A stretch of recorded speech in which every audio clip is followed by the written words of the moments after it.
So on today's episode of Stitch and I'm going to discuss a little bit about my time at Stio and kind of the relationship that I had with the founder, Sully. Sully, the founder, we had a lot of access to him. So he was around, like everybody knew him, you knew his personality. So very, very chill office. And then the product development team, we had so much responsibility and so much exposure to all parts of the business. And you got to do a lot more than you would do at any other business. There's a lot more responsibility. For me, that never scared me. I love that. That's why I took the job. I was like, I get to learn so much. I get to be responsible for so much. I know I can do this and I want to do this. I want to learn as much as I can. So we were in one of our forecasting meetings, and I grew up in the Midwest. And in the Midwest, nobody wore helmets. Everybody skied without helmets. You just wore your beanie. So I just continued this as I moved out west. I kept skiing without a helmet, and I just wore my hats, and I liked it because it was comfortable. It was cute, and I got to wear my braids, and my braids would show. And so when I started at Stio, and everybody found out when I'd go skiing on my lunch breaks at Jackson Hole, everybody found out that I wasn't wearing a helmet. It became a big topic of conversation. Keep in mind, still broke when I was working at Stio, like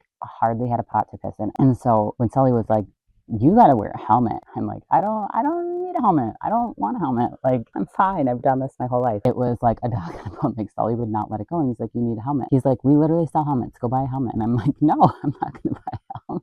And I think eventually, I can't remember how it came up, but I was basically like, I can't even afford a helmet right now. So Sully was like, Jesse, if I buy you a helmet, will you wear it? And I was like, yeah, I guess. Because I think he was kind of figuring out that the reason why I wasn't going to go buy a helmet is because, like, I didn't really have $200 extra to go and spend on a helmet. Like, I had a car that was breaking down, whatever, but I had to like cut corners somewhere, like I couldn't have everything I wanted. And so I was like, I'm just not going to go out and spend $200 on a helmet. Like $200 is so much money to me then. And I'm like, I survived this far in my life. That was kind of my logic. So anyway, Sully in the middle of the meeting was, because he was trying to tell everyone else, like, she needs to wear a helmet. Like, we need to protect your brain. Like, everyone else was kind of laughing about it. And so he's like, I'm going to give you $200 and you're going to go out and buy a helmet. And I just like didn't know what to do. So he like slaps the $200 on the table. And I was just like, he's like, go buy a helmet. And I was like, okay. Needless to say, it was one of those things where everybody knew everybody really well, so it was fine. But it was like, there was like 6 of us in the meeting, and I was just like, oh, cringe. Like, my boss is buying me a helmet now, and there's the, you're like almost too proud to like accept the gift. And I was like, I don't know.